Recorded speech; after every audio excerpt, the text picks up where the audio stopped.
ముగ్గురు మంత్రులకు ఈ అక్క పాటతోనైనా సిగ్గొస్తదా? మినిస్టర్ నెంబర్ 1 బట్టి విక్రమార్క, డిప్యూటీ సీఎం ఆర్థిక శాఖ విద్యుత్ శాఖల మంత్రి. మినిస్టర్ నెంబర్ 2 తుమ్మల నాగేశ్వరరావు, వ్యవసాయ శాఖ మంత్రి. Minister number 3 Ponguleti Srinivasareddy, revenue గృహ నిర్మాణ శాఖల మంత్రి. ఇవేవో ఆ మంత్రులకిచ్చిన ర్యాంకులు కావు.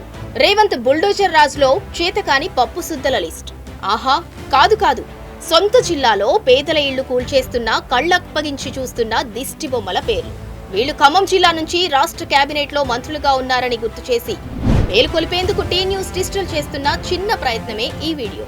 ఉన్నవాడు మేడ మీద మేడలెన్నో కడుతూ ఉంటే, లేని వాడికి ఉన్న నీడే నేల గొరిగి కూలుతుంటే, ఇదే నా దేశం మారిన తీరు, చూడవే పేదల కలిపోరు, రాష్ట్రంలో రాజకీయ జెండాలు తప్ప మరేమీ మారలే.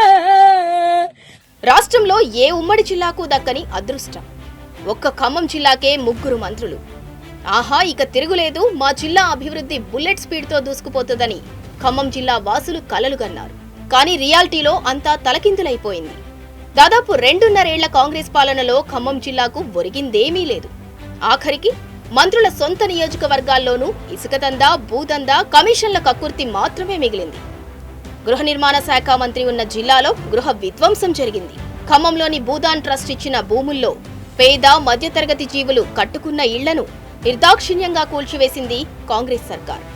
పక్కాగా పట్టాలు ఉన్నాయని మొత్తుకుంటున్నా వినకుండా అక్రమ నిర్మాణాలంటూ కర్కశంగా బుల్డోజర్లతో కూలదోసిండ్రు. ఏదో టెర్రరిస్ట్ క్యాంపులపై మిలిటరీ ఆపరేషన్ చేసినట్లు వేల మంది బలగాలతో వచ్చి పేదోడికి నిలువ నీడ లేకుండా చేసిండ్రు.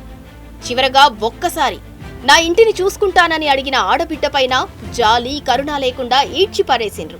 అలాంటిది 100 మంది పేదల కలలను కూల్చేసిండ్రు. యుద్ధంలో ధ్వంసమైన సిటీలా కనిపిస్తోంది ఖమ్మం వెలుగుమట్ల కాలనీ నేడు. సర్కార్ వారి ఈ పైశాచిక దాడులు, విధ్వంసం కన్నీళ్లు మిగిల్చేటందుకేనా 3 మంత్రులుంది? మార్పు మార్పు అని ఇంత ఆగం చేసిండ్రు కదా. కూలిన పేదల ఇళ్ల మధ్యలో నిల్చుని ఓ మహిళ పాడిన పాట ఇప్పుడు అందరితో కన్నీళ్లు పెట్టిస్తోంది. ఆ మహిళ పాటను చూసైనా మీరు 3 మంత్రి పదవుల్లో ఉన్నారని గుర్తు తెచ్చుకోండి. అడగవే అమ్మా, ఈ తెలంగాణ రాష్ట్రంలో 3 మంత్రులు ఉండి చూడవే అమ్మా. ఇకనైనా పేదల గోడు విని వాళ్ల కష్టం తీర్చే ప్రయత్నం చేస్తారని ఆశిస్తున్నాం.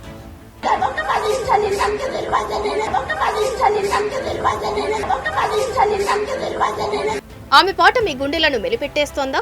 మీకు తెలియకుండానే కంటతడి పెట్టిస్తోందా? మీ భావోద్వేగాన్ని కామెంట్స్ రూపంలో చెప్పండి.